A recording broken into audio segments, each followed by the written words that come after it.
buenos días, ¿qué tal? ¿Cómo están todos? Desde este lado de la frontera habla Gerso Gallardo. Voy a moderar la- el webinar, ¿no es cierto? Soy cofundador y CEO de Data Science Institute y quiero saludarlos primero que nada, ¿no es cierto?, a toda la audiencia que está conectada, que son muchos y de varios países. A Yumari, que voy a saludar de Panamá, que es la última, y Carla, ¿no es cierto? Ahí está Carlos, Brian, Alonso, Alien, ¿no es cierto? Eh, Varios países conectados, México, Ecuador, Guatemala, Panamá. Muchísimas gracias entonces por estar aquí conectados para el webinar. Perdón, voy a poner ahí en mute el celular. En este webinar vamos a hablar de storytelling para visualización de datos, ¿no es cierto? Es un tema que es bien relevante justamente en los que participamos en los temas analíticos, ¿no es cierto? Eh, Justamente porque nosotros muchas veces argumentamos desde los datos y ahí hay un tema. Entonces Felipe nos va a hablar un poquitito desde ese argumento. Va a haber una encuesta que por favor me interesa la puedan contestar, ¿no es cierto? Nos interesa un montón saber su opinión. Entonces hay una encuesta abierta que ojalá nos puedan apoyar con ella, ¿no es cierto? Voy a presentar a Felipe, él es director académico de Data Science Institute, es candidato a autor de estudios organizacionales y teoría de la cultura en la Universidad de San Gallen. Tiene una maestría en estudios de desarrollo de la Universidad de París, en Sorbonne, ¿no es cierto? Y una licenciatura de 5 años en Economía y Negocio en la Pontificia Universidad Católica de Chile. Con un intercambio de un año en ramos en un MBA de Ciencias Sociales en la UCLA, ¿no es cierto?, en Estados Unidos, Los Ángeles. Su trabajo se ha centrado en emprendimiento social, sostenibilidad, mercados informales, comunidades indígenas, tecnología e innovación. Ha liderado procesos de consultoría en los sectores privados, públicos y la sociedad civil en diferentes países de América Latina. Es profesor para el programa de alta gerencia INCAE, de Business School, e investigador de Viva Idea, think tank enfocado a sostenibilidad, ¿cierto? Es autor del libro Scaling Strategy for Social Entrepreneurs and Market Approach, reciente publicado a nivel mundial por la editorial Pagel, ¿no es cierto? Felipe es también escritor de literatura, publicando en el año 2016 su primer libro llamado Escritos de un hombre perdido, ¿no? Y desde la perdición nos va a hablar un poquitito Felipe, ¿no es cierto? Vamos a ver, vamos a Bueno, ver. sí, exacto, Felipe. Entonces, con ustedes voy a dejar a Felipe, como les explicaba, me voy a mantener como moderador. De hecho, ya nos llegó ahí una pequeña preguntita. Un abrazo, Felipe, te dicen desde Bolivia, ¿no es cierto? Te mandan ahí saludos, Ramiro. Bueno, Ah, ese es justamente lo que hizo Ramiro, es enviarnos una pregunta que la vamos a ir utilizando para que ustedes ahí tengan su inventario, ¿no es cierto? Y la vamos contestando ya sea en el transcurso de la presentación. Esto es si yo veo que está conectado con lo que está diciendo Felipe o lo podemos dejar al final, ¿no? Para tener un orden y poder ir contestando esto de manera secuencial, ¿no? Eh, si te parece bien, Felipe, ¿no? sí, no hay problema. Listo. Entonces voy a dejar con ustedes a Felipe, me voy a poner ahí en mute y cualquier cosa voy a estar ahí atento a los comentarios, a sus textos. Les mando un abrazo. Listo. Muchas gracias, Gerso. Me gustaría comenzar la presentación de hoy, primero presentándome personalmente, más allá de la presentación de Gerso, que agradezco mucho. Bueno, yo soy chileno, como pueden notar por el acento, eso no se pierde a pesar de todos los viajes. Y por eso quería partir con mi primera foto a la izquierda, como ven esa nieve del sur de Chile, que refleja también parte de mi identidad en el país donde viví hasta los 22 años y que ahora estoy tratando de volver. La segunda imagen muestra todos los estudios que he hecho formales, que más bien, que se enfocan en lo que dijo Gerso. Estudié primero Economía y Negocio en la Universidad Católica, la parte dura, la parte en que sufrí quizás más, cálculo 1, cálculo 2, cálculo 3, álgebra, ramos estadísticos, probabilidades, todo lo que muchos de ustedes conocen. El último año se me abrió la cabeza cuando fui a estudiar a la UCLA, a Estados Unidos, en la cual ya empecé a ver el potencial valor que tenía mezclar el lado cualitativo con el lado cuantitativo que me habían enseñado en economía. Después de trabajar en diferentes lugares, estuve trabajando en Nicaragua y Bolivia en ámbito de desarrollo sostenible, me fui a Francia a hacer un máster a la Sorbonne, donde viví mucho tiempo y también me agrandó mucho una mirada más sociológica y antropológica de los negocios. Y lo último, algo que estoy terminando ahora en marzo, que les confieso que me ha estado volviendo un poco loco, que es la tesis doctoral de los últimos años y que se ha centrado en una mezcla de filosofía y management, tratando de unir estos dos mundos que siempre me han atraído y que he explorado profundamente. La siguiente imagen que está al centro son los dos libros que ya tengo publicados, que también explicó Gerso, un libro de literatura que se llama Escrito un hombre perdido y el otro que es reciente, que es Scaling Strategies for Social Entrepreneurs, que se enfoca en cómo los emprendedores sociales pueden construir modelos de negocios que al mismo tiempo generen dinero e impacto social. Y el libro de literatura se enfoca más bien en cómo un escritor va construyendo su propia identidad a medida que va viajando. Y por último, en el lado derecho, tengo una foto bailando salsa, la verdad, porque es una de mis pasiones. Bailo salsa desde hace muchos años, desde que vivía en Centroamérica la primera vez, y algo que nunca me ha dejado y que realmente refleja profundamente mi identidad. La última foto es la de Data Science Institute, donde soy socio, he tenido la fortuna de encontrar los socios adecuados y ir mezclando las áreas de tecnología con todo el trabajo de desarrollo sostenible, arte e impacto que yo venía haciendo durante los últimos años. Entonces, ¿qué es lo que vamos a ver hoy día? Hoy día vamos a ver storytelling y datos. Y cómo unir estos dos mundos que han sido profundamente separados. Me gustaría que desde el principio tengamos las expectativas claras de hacia dónde vamos hoy. Entonces vamos a partir con qué significan las historias y cómo éstas se encuentran y emergen en las relaciones. En segundo lugar, vamos a ver cómo llevar datos a una historia convincente y estrategia y modelos de negocio. Y por último, vamos a ver cómo esto implica un cambio cultural en base a historia al interior de las empresas. Quiero partir con qué significa el lenguaje en esta presentación. El lenguaje nos permite tres cosas: hacer sentido de lo que sentimos y hacemos, comunicarnos y generar lazos afectivos.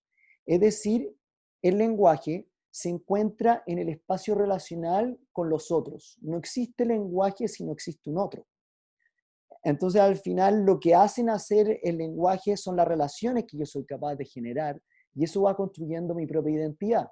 Cuando yo les decía al principio, cómo yo les iba contando con estas fotos, cómo yo fui construyendo mi identidad, es la idea misma de la presentación de hoy. Incluso como el libro Escrito de un hombre perdido cuenta la historia de cómo un escritor construye su identidad a medida que viaja, es porque las relaciones que yo fui construyendo en estos diferentes países, en estos diferentes contextos en el camino, me hizo a mí contar mi propia historia. Y esa es la historia de todos. Todos nos hemos relacionado con otros y todos hemos ido haciendo sentido de las cosas que vamos viviendo. Y algo que es muy fácil un ejemplo que ilustra muy bien lo que les digo. No sé si ustedes tienen compañeros que se han ido de intercambio a otros países o incluso si ustedes mismos han vivido en otros países. Y cómo vuelven a su país de origen y de pronto vuelven con otra historia y con un profundo cambio de identidad que los diferencia a veces de sus compañeros que nunca habían salido. Entonces, eso se debe a las relaciones que yo fui capaz de generar con otro contexto, con otras personas, lo cual me hizo construir un lenguaje diferente, un lenguaje propio, que solamente me pertenece a mí, pero relacionado con las relaciones que fui capaz de construir en ese camino. Entonces el gran desafío que nosotros tenemos es cómo comunicarse con otros y lograr que un argumento individual se haga colectivo. Ustedes no han estado en presencia de algunas personas que nos cuentan una historia, muchas veces nos cuentan su historia y es inentendible o no nos llama la atención y nosotros mismos nos vamos de ese lugar y vamos a encontrarnos con otros grupos, por ejemplo, en una fiesta un viernes por la noche. Eso se debe a que esa persona no nos llamó la atención con su historia. Algo estaba faltando que no nos comunicó y que su historia no se hizo colectiva. Entonces vamos a ver qué es lo que sucede cuando yo tengo éxito o no tengo éxito en contar historias. Y acá yo cito a dos autores que para mí son primordiales en el ámbito del storytelling y que aunque no lo crean, son biólogos, que son Maturana y Varela, son dos autores chilenos de los años 70 que realmente volvieron a replantear el ámbito de la biología y la filosofía. Y lo que ellos defienden es que los seres humanos al comunicarnos unos con otros sufrimos dos tipos de discrepancias. Por un lado están las discrepancias lógicas. Las discrepancias lógicas son aquellas en que uno de los dos tiene razón. Supongamos que es sobre una multiplicación como sale ahí. 6 por 8 es 48 o 6 por 8 es 54. Uno de los dos tiene razón. Entonces ahí hay una objetividad que uno de los dos no está mirando y se está equivocando. Y nosotros lo que decimos es que, claro, estas son la menor cantidad de discrepancias que vivimos los seres humanos. La mayor parte de las discrepancias que vivimos los seres humanos son lo que se llama las discrepancias ideológicas, que son aquellas en que nos hallamos en creencias y emociones diferentes y por lo tanto generamos argumentos racionales diferentes. Pensemos en dos partidos políticos. Pensemos en un partido político de derecha que defiende el libre mercado y pensemos en un partido de izquierda que defiende la idea de centralizar todo el poder en el Estado para redistribuirlo de mejor manera. Lo que nos están argumentando ellos es cuáles ellos creen que son las posturas económicas más relevantes para los contextos que ellos enfrentan. Pero los argumentos que ellos están diciendo provienen de creencias diferentes y por tanto de emociones distintas. Y estas son las discrepancias ideológicas, son los que más nos separan a los seres humanos y nos permiten generar historias y argumentos colectivos e integradores. Les voy a dar un ejemplo mucho más simple que el de los partidos políticos. Vamos a dar un ejemplo de que ustedes, cualquiera de ustedes, lleva trabajando mucho tiempo de manera dura, y lo estoy seguro que muchos de ustedes ha sido así, y que ustedes creen que necesitan un aumento de sueldo. Se lo merecen, no solamente lo necesitan, sino se lo merecen. Y conversando el día anterior con su pareja, dijeron, ya, el día siguiente voy y le voy a pedir este aumento de sueldo a mi jefe. Y cuando llegan ahí, envalentonados, con la energía de pedir un aumento de sueldo, los mejores argumentos, llega la secretaria y les dice, ¿sabe qué? El jefe hoy en día llegó un poquito irritable, de mal humor, por lo tanto, no le pida el aumento de sueldo, mejor pídaselo mañana. ¿Qué nos está diciendo la secretaria ahí? La secretaria lo que nos está diciendo no es que el argumento de pedirle un aumento de sueldo es irracional y que no tengamos razón, sino que bajo la emoción de su jefe, es mejor que usted no le pida el aumento de sueldo. Entonces, de lo que está debajo es cómo la emoción es la que argumenta una racionalidad. Les voy a dar un ejemplo bastante más sexy, que es con una de mis películas favoritas que se llama Los Puentes de Madison, pero que algunos de ustedes la haya visto, en la que actúa Clint Eastwood y Meryl Streep en los años 90. Se trata de una mujer que sufre, una mujer y un hombre que se enamoran profundamente en Iowa, en una de las zonas rurales en los años 50 en Estados Unidos. Y él es un escritor, un fotógrafo de National Geographic que vive libre, y ella en cambio es una mujer que vive sola en casa, en el ámbito rural, y que en realidad está muy aburrida en su matrimonio. No es que no ama a su marido, pero está muy aburrida en su matrimonio.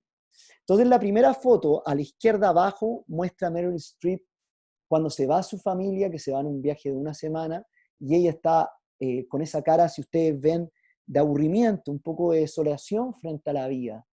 Y después Clint Eastwood llega en el carro cerca de su casa, porque estaba sacando fotos ahí cerca de su casa, y van juntos, ella va junto a mostrarle un lugar donde Clint Eastwood quería sacar fotos. Y como ahí se empieza a generar una relación entre los dos. Y que ustedes ven que la misma disposición corporal de ella cambia ya en la segunda foto. En la tercera foto ustedes ya la ven sonriendo en la parte de arriba, con Clint Eastwood mirando en el puente de Madison, donde los dos se enamoraron. Después, ella está en la cuarta foto a la derecha, ya reflexionando y tomando la decisión de que va a engañar a su marido. Tomando esa reflexión profundamente, hablando por el teléfono con alguien y al mismo tiempo acariciando la cabeza de Clint Eastwood, del momento en que ella tomó la decisión racional, bajo la emoción que ella estaba sintiendo de engañar a su marido. En la parte, ya en la foto del centro, ustedes ven la escena final en la cual ella se arrepiente y no se va a ir con él. Cómo cambia su emoción. Y su emoción ya no es la del enamoramiento, sino quizás es la del miedo al cambio, la de, la de también saber que quizás esto no va a funcionar, la incerteza. Y se ve como Clint Eastwood, incluso en la siguiente foto, del último momento que la espera, en que cae una lluvia sobre él, y es el último momento que la espera, y ella cómo lo ve en la foto al lado, volviéndose loca en ese momento sin ser capaz de decidir. Y después al final, la foto de la derecha al centro, ya muestra a Meryl Streep vieja, sin ella haciendo sentido sobre lo que ella vivió, ya de manera más racional, alejada de la emoción del enamoramiento, incluso cuando Clint Eastwood ya había muerto el personaje. Entonces, ¿qué es lo que nos muestran estos diferentes estados de esta película? Cómo las decisiones de ella se deben a una diferente emoción. Claro, ella al principio, en el momento en que decide engañar al esposo, está en un momento con la emoción del enamoramiento, completamente enamorada, por lo tanto se lanza a vivir. Después tenemos otra en que la guía más bien la emoción de la cobardía y toma otra decisión racional.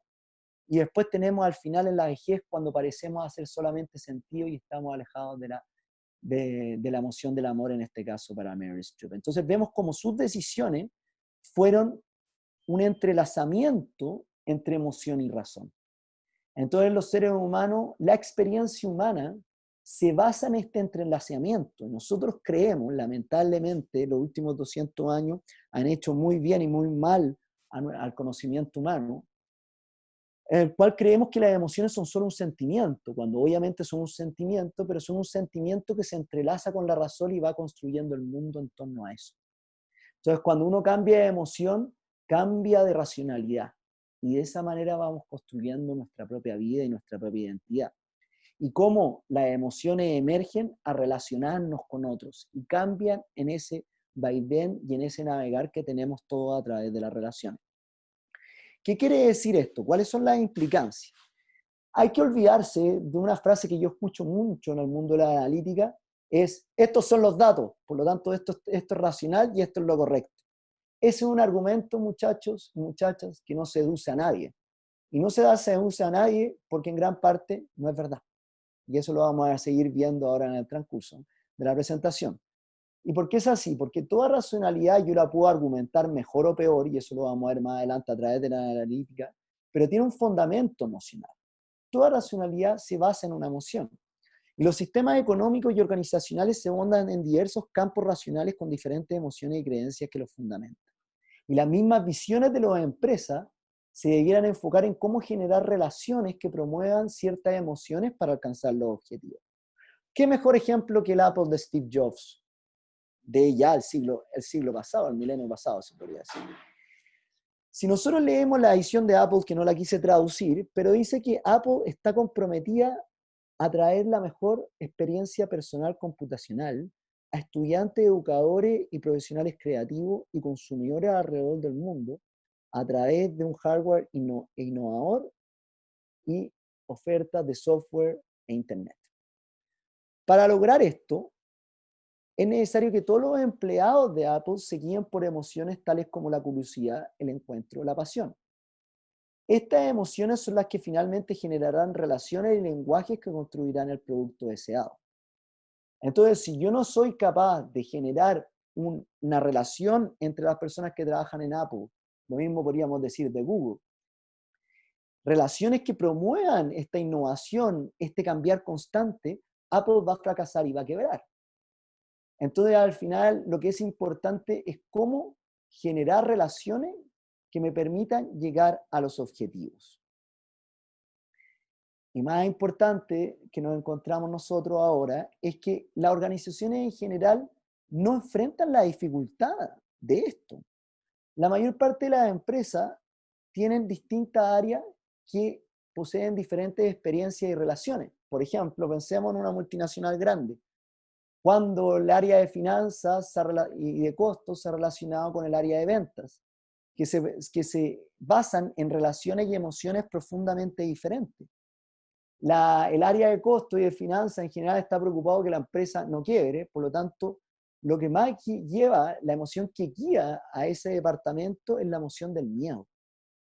Y en cambio el área de venta está en el coraje, en que yo voy a salir, a seducir a otros para lograr vender en la empresa y hacerla crecer. Entonces tenemos dos departamentos que se pasan agarrando, se pasan peleando, pero no entendemos el por qué. No es que uno esté bien y el otro esté mal, sino que se basan en emociones profundamente distintas y en relaciones profundamente distintas. Por lo tanto, la experiencia de los dos departamentos en la misma empresa es completamente diferente. Entonces, este es lo que solemos ver en las empresas entre los diferentes departamentos. Solemos tener una relación en la cual yo le digo al otro, no, yo tengo razón, y el otro, no, yo tengo razón, y nunca somos capaces de comunicarnos y entender que estamos teniendo relaciones y emociones diferentes que sustentan nuestros argumentos. Entonces, el desafío es cómo colaborar entre áreas que poseen objetividades diferentes. La misma visión de la compañía en su completitud debiese generar este puente. No, las empresas no debiesen ser diferentes silos entre los diferentes departamentos. La comunicación entre los líderes de las diferentes áreas entonces es crucial. Primeras conclusiones de esta primera parte. Las relaciones construyen la historia de una compañía. Las estructuras organizacionales debieran promover las relaciones adecuadas para que emerjan historias que los lleven a cumplir sus objetivos. Construir historias comunes al interior de una empresa es un desafío que la mayor parte no aborda. ¿Y por qué no lo abordan? Porque esto requiere un manejo que requiere integrar habilidades cualitativas y cuantitativas que en nuestra educación nunca nos han enseñado. A mí me tocó mucha educación informal aprender esto.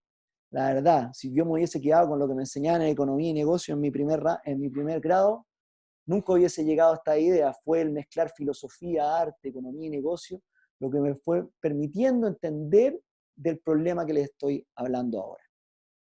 Vamos a la segunda parte. Una vez que entendimos que las historias emergen en las relaciones y las dificultades que las empresas tienen para construir historias integradoras, vamos al segundo punto, que es cómo llevar datos a una historia convincente y a estrategia y modelos de negocio. Antes de entrar a la discusión de los datos, tenemos que entender qué es un dato. Y acá yo los quiero llevar a una reflexión que quizá a muchos ingenieros los pone incómodos, que se basa en la idea de qué es un dato. Por ejemplo,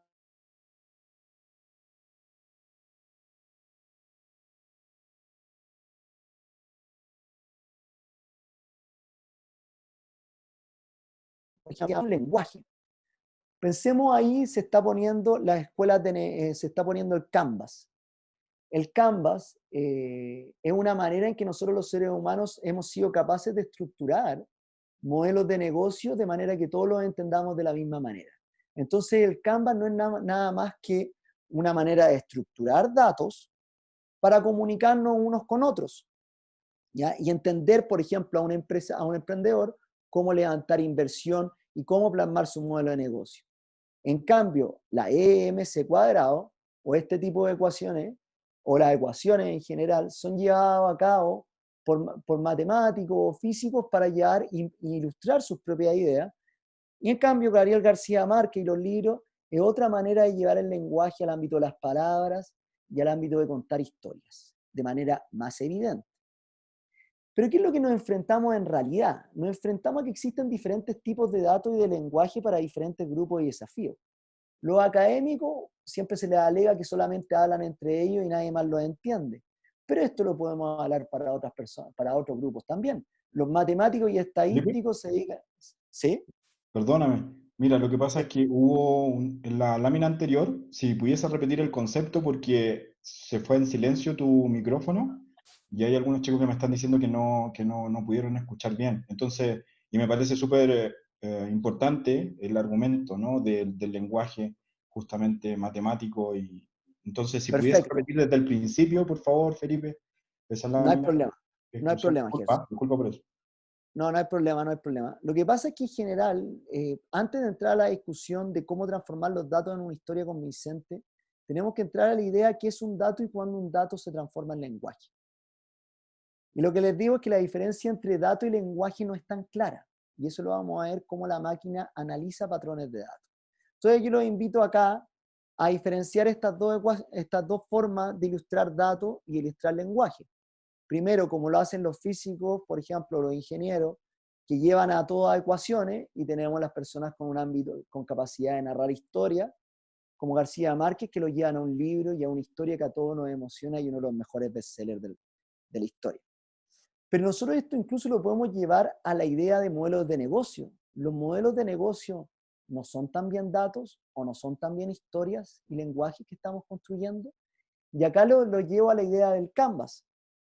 El Canvas, yo creo que la mayor parte de ustedes lo conoce, es la manera en que se estructuran modelos de negocio hoy en día y en las cuales yo puedo plasmar mi idea de modelo de negocio ahí.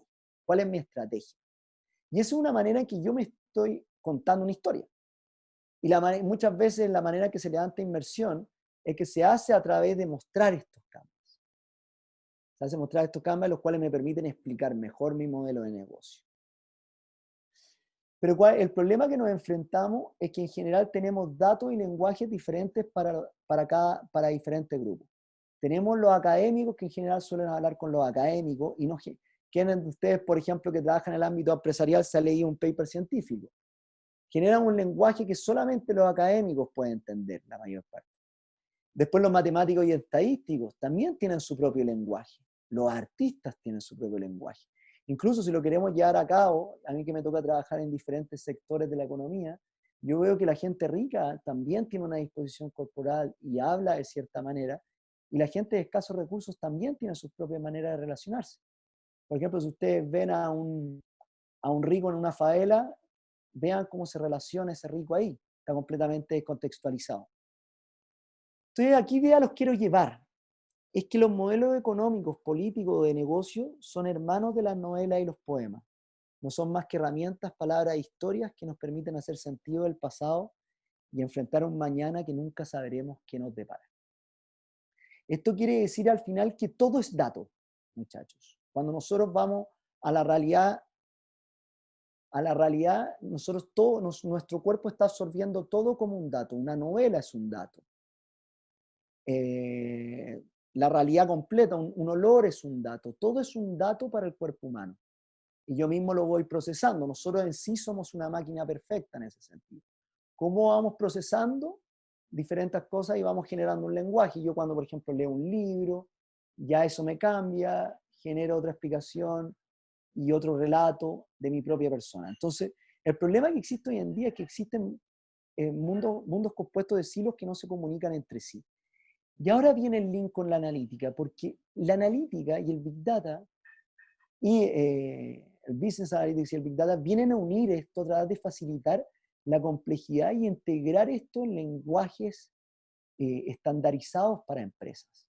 Y esta es la reflexión que yo los quiero llevar, porque al final lo que sucede al interior de las empresas, como vimos, es que los departamentos tienen todos diferentes lenguajes, entonces al final no se comunican entre sí. Y hoy en día lo que está sucediendo es que nosotros tenemos una capacidad de capturar, transformar y procesar datos que nunca antes habíamos tenido a través de la inteligencia artificial. Nosotros partimos, como dice esta figura, a través de los CRM, que yo creo que ustedes todos los conocen. Después partimos hacia la web 2.0, que fue entrar al e-commerce. Por ejemplo, ustedes piensen cómo Amazon puede ir registrando en qué momento se le cae la venta por internet, en qué momento yo no estoy comprando en ese proceso de la venta. Y después, imaginémonos un Big Data en el cual nosotros mismos, nuestros cuerpos, puede estar todo conectado a internet, lo que permite que las máquinas analicen constantemente todo lo que nosotros estamos haciendo. Y nosotros ya estamos conectados a internet. Pensemos, por ejemplo, en los dispositivos de teléfono. Ya las empresas saben en este momento cuáles son nuestros propios comportamientos verdaderos. La otra vez a mí me pasó algo impresionante, yo les cuento. Yo quería comprarme un bolso de cuero para mi laptop y antes de que yo llegara, antes de que yo ni siquiera lo fuera a vender, Instagram ya me estaba ofreciendo el bolso que yo estaba buscando. Entonces, ¿cómo al final el Big Data viene a mejorar nuestra captura, procesamiento e integración de datos incluso mejor que el cuerpo humano? ¿Ya? Y nosotros nuestra capacidad, vamos a ver, es cómo ir generando capacidad de historia en base a estos datos. Entonces, como acá solamente ilustrativo de la cantidad de data que hoy en día somos capaces de procesar Y lo que quiere decir esto para las empresas es que yo tengo que construir historias desde los datos. De cierta manera, el mundo se ha puesto más científico. Lo que yo estoy haciendo hoy en día con la máquina es que aumenta mi capacidad de procesamiento de datos. Le voy a dar un ejemplo acá de los tres. Yo si pienso, como dice en la figura izquierda, los datos como números, yo puedo procesar datos infinitos. La máquina es mucho mejor que el ser humano para procesar infinitas cantidades de datos.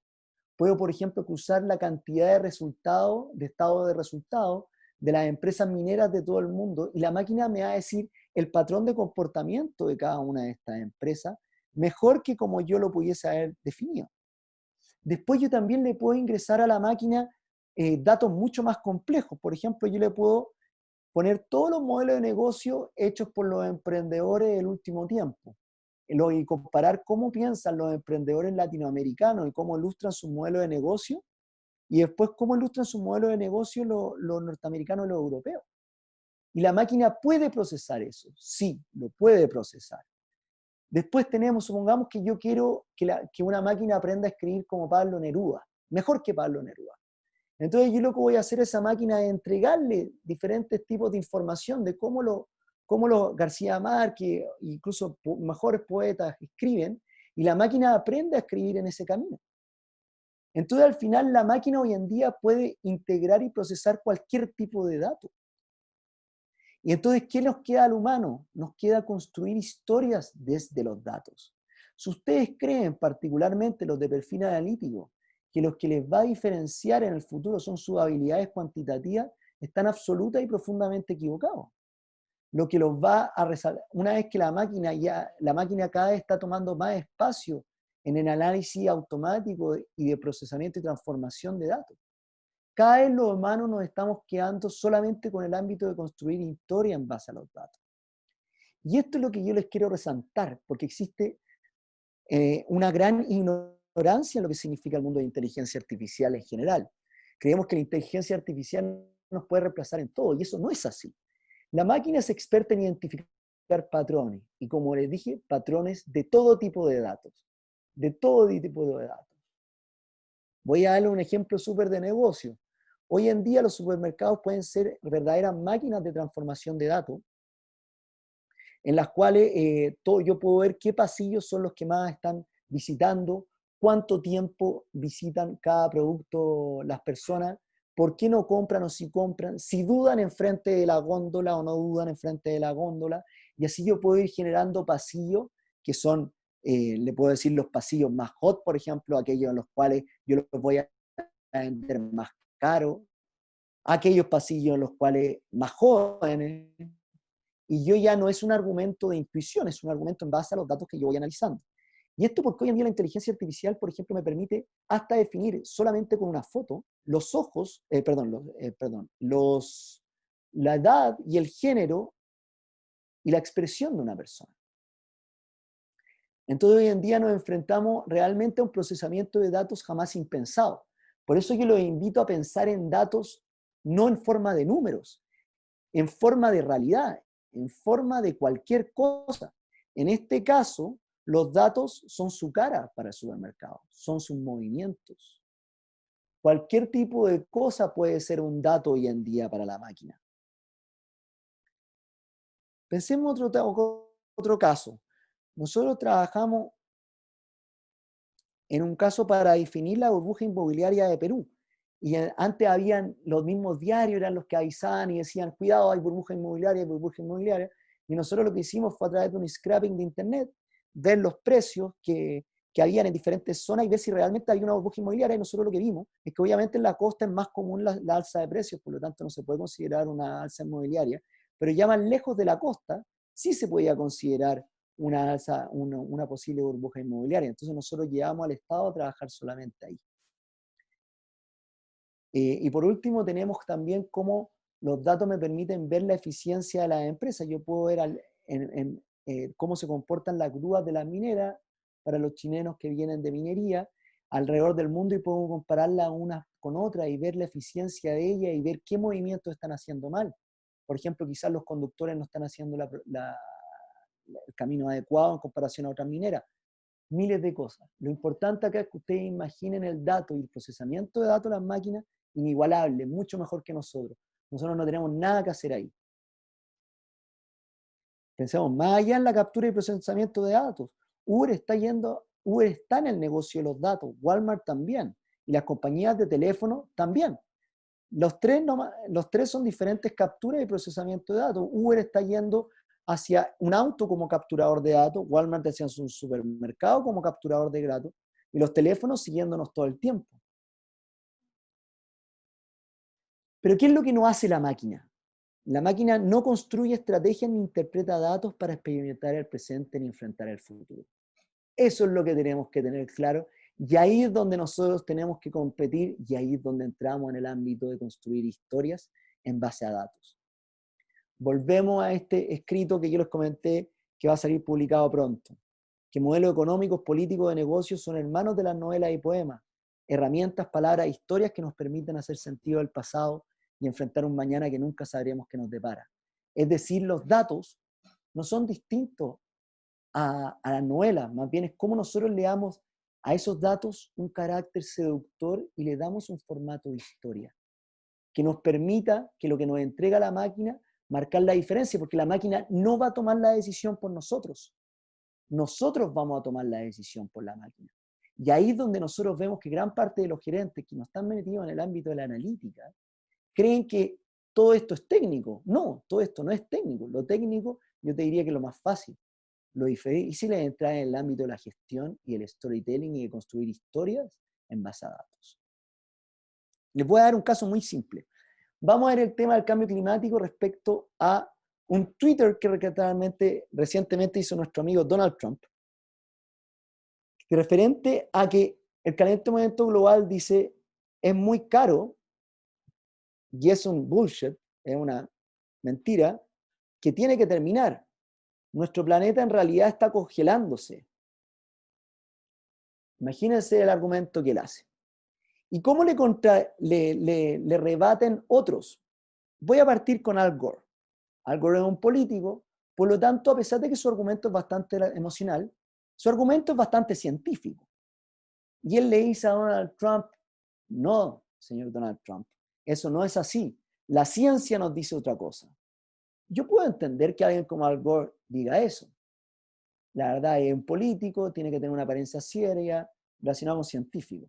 Lo que me impresiona es el argumento generado por actores y gente relacionada al mundo del arte como Leonardo DiCaprio y Harrison Ford, que a mí son, particularmente Harrison Ford era mi ídolo de pequeño porque fue una inspiración para ser profesor de universidad como Indiana Jones, en los cuales también entran con argumentos científicos y muy serios al respecto. Entonces, ¿cuál es el problema de esto? Que el ámbito del espacio público del cambio climático no se ha generado por la ciencia, se ha generado por argumentos mucho más emocionales, no en base a datos. Entonces tenemos a un Donald Trump que dice, hey, global warming es una mentira, y tenemos a la famosa Greta Thunberg que para mí hace lo mismo desde el otro lado, que dice estoy enojada. No, el cambio climático nosotros debiéramos luchar contra el cambio climático y esto es culpa de las generaciones anteriores y de los capitalistas que han hecho este mal. Pero ¿dónde están los datos de Greta? ¿La encuentran tan diferente a Donald Trump? Para mí el mejor ejemplo de storytelling basado en datos es el documental One Strange Rock. Por lo invito a verlo, que muestra cómo entender el mundo desde la experiencia de astronautas que han vivido fuera del espacio. ¿Pero ustedes creen que los astronautas son los que relatan el programa? Ellos relatan partes específicas y hay unos más carismáticos que otros. Pero el que relata el programa es Will Smith. La gran visión que tuvo National Geographic fue cómo contar hechos científicos de manera más entretenida. Y el que le va a ganar a Donald Trump para el global warming, para la lucha por el cambio climático, no va a ser ni Greta, ni va a ser Al Gore, ni Leonardo DiCaprio. Va a ser este tipo de argumentos que son capaces de darle una solidez científica mezclado con una historia convincente. Eso es lo que hoy en día necesitamos. Es de cierta manera, es el volver a encontrarse el arte y la ciencia. Eso es lo que está sucediendo ahora. Y si nosotros queremos argumentar sólidamente, tenemos que mezclarlo, porque la ciencia cada vez más, la ciencia en el sentido de analizar y procesar datos, cada vez lo va a hacer más la máquina. Y nosotros más bien vamos a guiar a la máquina para generar esos análisis y nosotros vamos a tener que construir historias en base a esos datos. Segunda conclusión, los datos me permiten dar una mayor veracidad a mi argumento, pero no necesariamente es más seductor. Hemos llamado a la gente de tecnología que me está escuchando. No porque sus datos sean los correctos, los van a escuchar más. Eso no es así, nunca ha sido así. El ser humano no funciona ni se relaciona así. El talento se encuentra en cómo argumentar historias convincentes y creíbles que al mismo tiempo sean seductoras y entretenidas, como One Strange Rock, como ese documental que le estoy diciendo, en el cual muestran la historia de la Tierra y el cambio climático, desde la voz de Will Smith con argumentos científicos de astronautas. Eso es lo que a ustedes los va a hacer invencibles en el ámbito de los negocios. Eso es. Ni lo uno ni lo otro. Tercer punto, y con este termino. El cambio cultural empresarial en base a historias. Entonces lo que necesitamos es un cambio cultural profundo que se enfoque en generar historias para aprovechar la gran cantidad de datos que tenemos. El cambio cultural no es solamente comenzar a utilizar analítica, no es solamente mejorar nuestras plataformas de tecnología, lo cual es clave, como vamos a ver, porque me permite integrar y que todos veamos los mismos datos y construyamos historias integradoras. Pero no es lo que me va a permitir tener éxito como empresa. ¿Y a qué se enfrentan las empresas? Como vimos en la primera parte, es que los departamentos tienen diferentes datos y tienen diferentes relaciones. Entonces generan historias diferentes. Y todos debemos ver los mismos datos para poder generar discusiones de estrategias relevantes e integradoras. Mientras el equipo de venta tenga relaciones y emociones diferentes al equipo de costo, estamos muertos como empresa.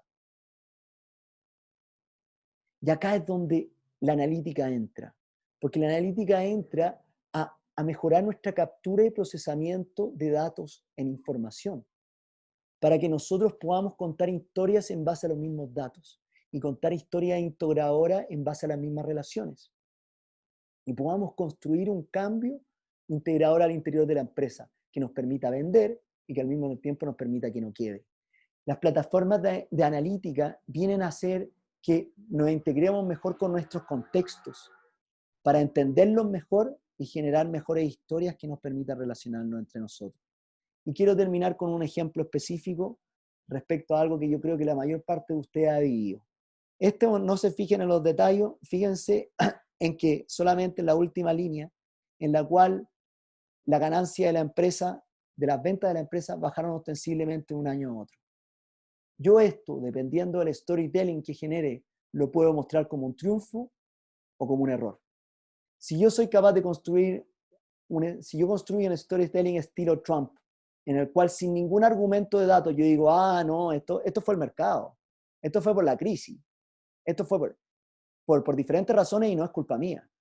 En cambio, si yo soy capaz de argumentar un storytelling en el cual logro hacer link entre los datos de esa crisis con el actuar de la empresa, cómo bajaron las ventas, yo puedo generar un argumento y una historia mucho más convincente de por qué esas ventas bajaron. Entonces, al ver ese menos 5%, yo puedo ver éxito o puedo ver fracaso. Depende de mi capacidad para articular datos y construir historias convincentes. Y acá los quiero explicar con un roadmap al final. La idea de este roadmap es mostrarles 6 pasos para construirme en una empresa enfocada en analítica y que construye con storytelling.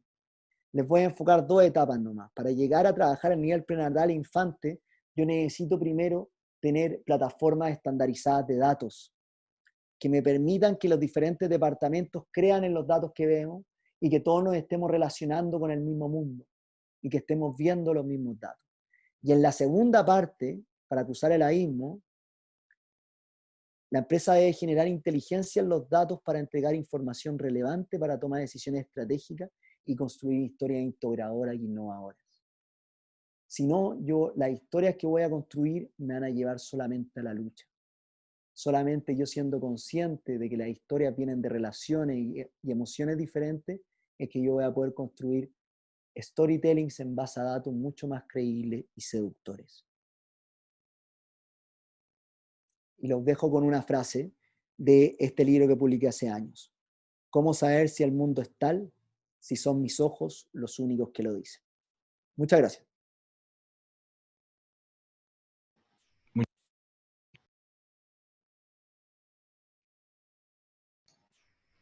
Muchas gracias, Felipe, por el webinar, por tu mirada en torno a construir un relato y una historia. Los queremos invitar a, si tienen algunas consultas, alguna pregunta en torno a lo que nos ha indicado Felipe.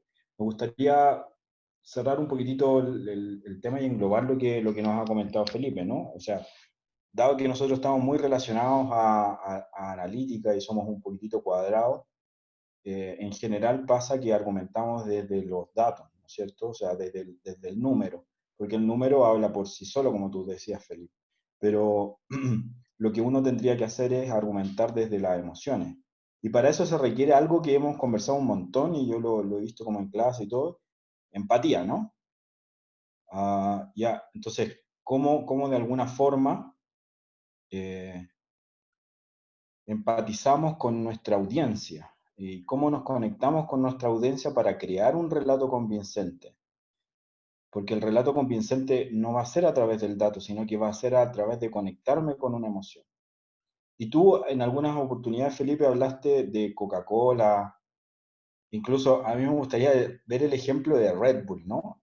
Fíjense con Red Bull. Red Bull, ¿qué es lo que hace? Es una bebida mala, tiene un sabor fatal, ¿no? Muchos no les gusta ese sabor. Tiene cafeína que te va a matar y todo. Pero si ellos no argumentan desde, y sus comerciales no son desde obviamente los datos, sino que es de que te da alas, que te vas a quedar despierto, que de alguna forma te va a entregar energía, ¿no? Entonces conectan mucho desde las emociones.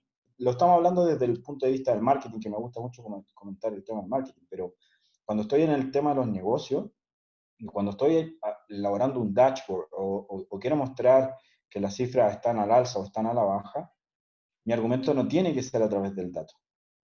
Y ahí viene entonces una pregunta, ¿cómo conecto con mi audiencia a través de las emociones? Esto es una pregunta súper recurrente, la hacen muchos, ¿no, Felipe?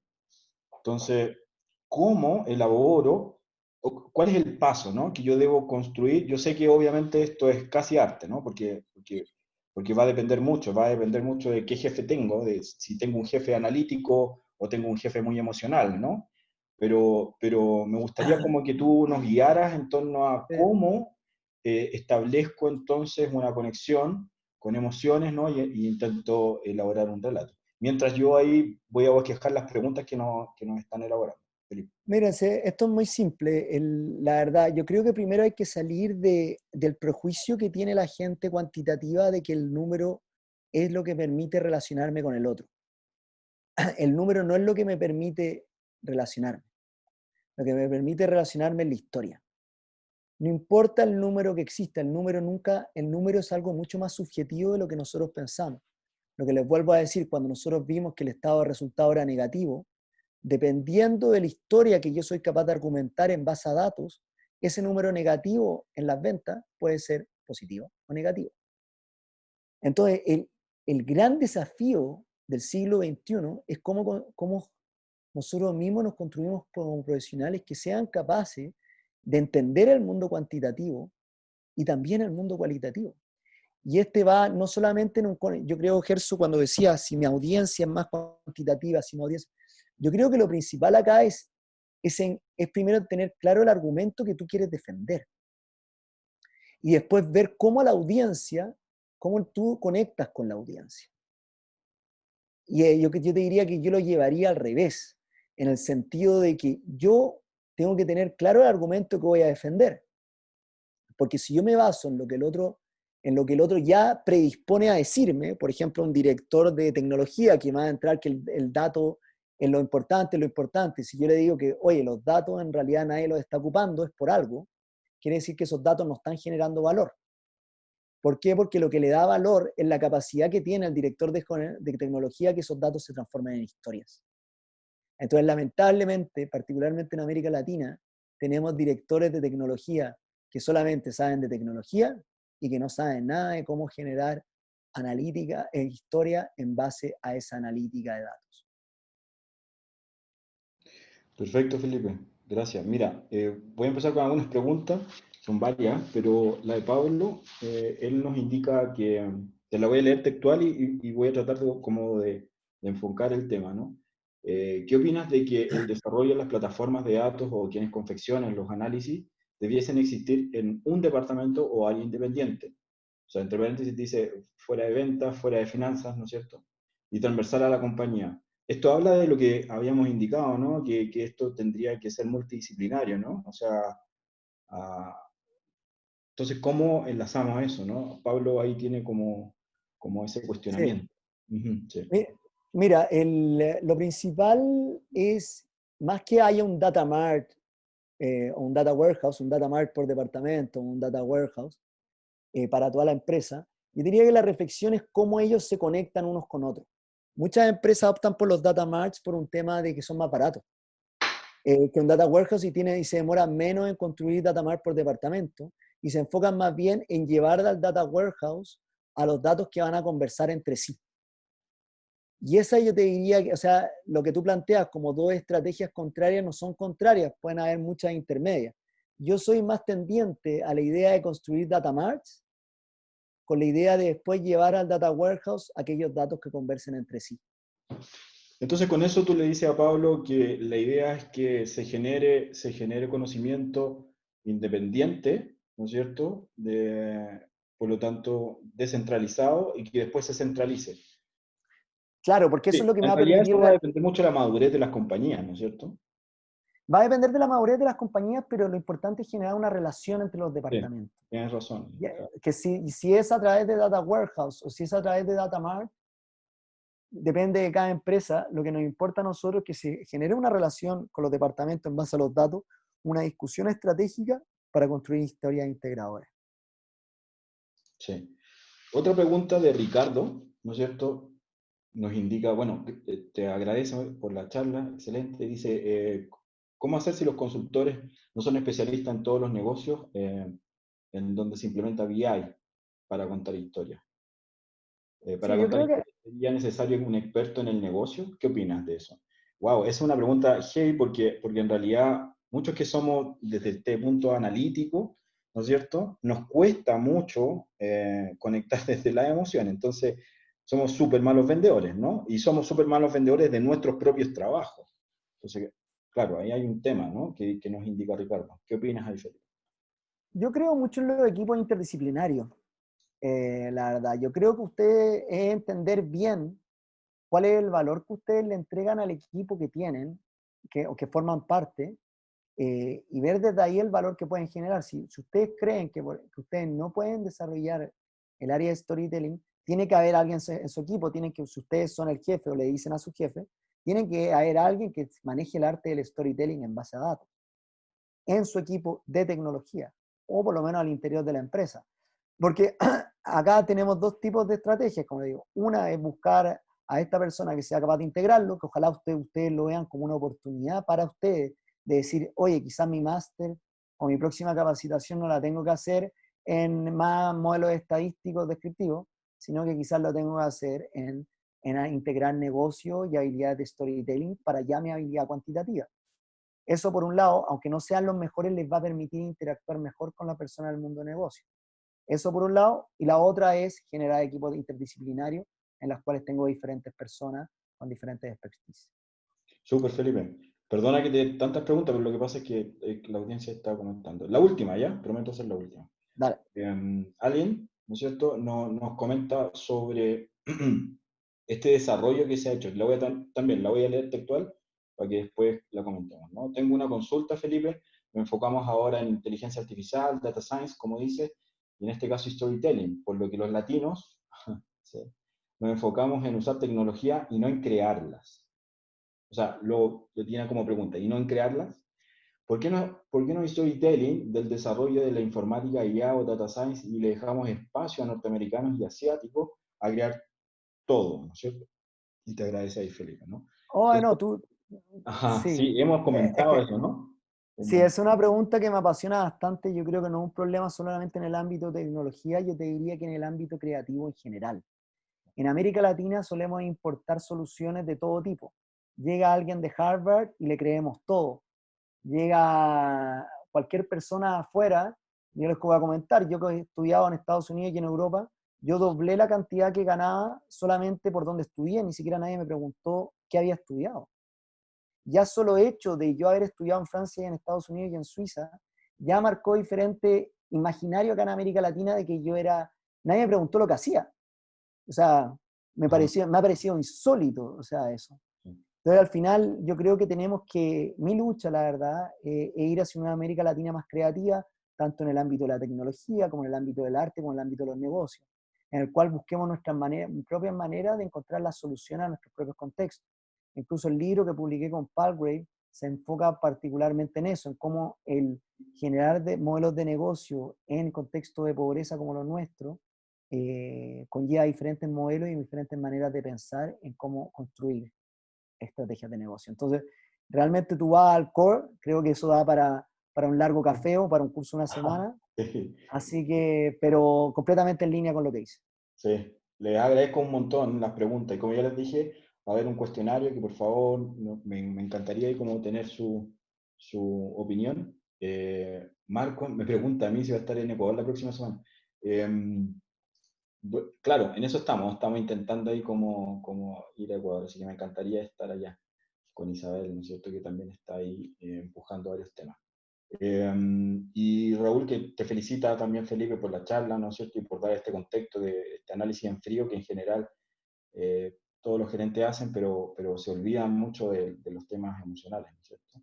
Entonces, bueno, los quiero dejar invitados, ya nos pasamos de los minutos, discúlpenme por eso, pero siento que en realidad el tema era como, daba para hablar un montón. Este tema de storytelling en realidad nos apasiona un montón, Felipe es un especialista dentro de los temas. Cuesta decir como esta palabra especialista, ¿no? Porque en general como que hay que tener mucha profundidad. Yo tengo mucho respeto cuando alguien dice como es especialista, me da temor, ¿no? Pero Felipe, dado su bagaje, los libros que ha escrito, cómo nos ha apoyado en la organización, cómo tiene esa mirada de analítica y contar relatos, siento que tiene una mirada que es ajena hoy en día, ¿no? Si ustedes ven un curso de storytelling, por ejemplo, afuera, se habla de los colores, de las formas, de Gestalt, ¿no es cierto? Pero no se habla de contar el relato, y eso es lo que de alguna forma hay que trabajar en seducir a través de la analítica. O sea, ya, y con eso uno plantea el desafío. O sea, no solamente tienes que saber de analítica, sino que además tienes que saber contar un relato. Wow, sí, así es. Los quiero dejar invitados entonces a las certificaciones que tenemos en las próximas fechas para Marketing Advanced Analytics, que va a ser el 9 de marzo en Ciudad de Guatemala. Iniciamos ahí en Guatemala con esta certificación, estamos muy contentos porque tenemos harta aceptación ahí y hay mucho interés. La siguiente es la certificación del 23 de marzo, que es nuestra clásica, ¿no es cierto?, de Big Data y Business Analytics, que la hemos dictado y está Felipe presente, muy presente dentro de esta certificación ahora, ¿no es cierto? Así que los dejo invitados para el 23 de marzo en Ciudad de Panamá. Y contamos con estos cursos, ¿no es cierto?, de un día que hemos tratado de ir diseñando de una secuencia lógica, ¿no es cierto?, desde análisis y visualización, que es el primer curso.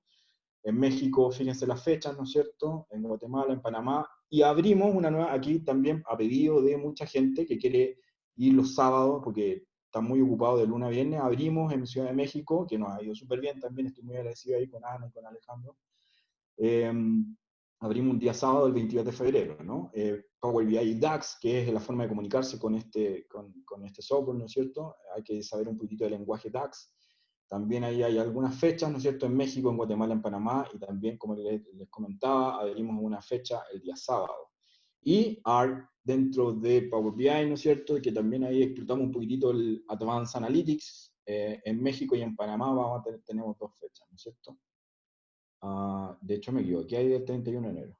No, esa no. Esa era porque era mi cumpleaños y nadie me felicitó, pero bueno, ya. Les voy a poner la fecha nueva en Panamá, ¿no? A los que estén interesados en ART, por favor, que nos manden ahí sus comentarios y le mandamos las fechas, sobre todo en Panamá, ¿no? Que ahí hubo un error por parte mía y le pido disculpas. Bueno chicos, entonces me despido. Por favor, como les decía, ojalá nos contesten la encuesta para poder saber los intereses por parte de ustedes y los dejo invitados al siguiente webinar. Ajá. Tenemos un siguiente webinar que vamos a hablar de análisis y visualización y las tendencias en análisis y visualización, cómo crear un área de Business Intelligence, ¿no es cierto? En conjunto con José Wirt vamos a estar viendo la próxima semana eso. Ya mañana vamos a ir publicando la información. Y le agradecemos un montón, de verdad, siempre el apoyo, la audiencia y los dejo invitados entonces a conocer de nuestros cursos, ¿no? Un abrazo para Guatemala, para México, para Chile, para Perú, para Ecuador, ¿no es cierto? Para Panamá, para Costa Rica y para todos nuestros conocidos, ¿no? Que siempre son ahí. Muchas gracias por todo. Les agradezco un montón.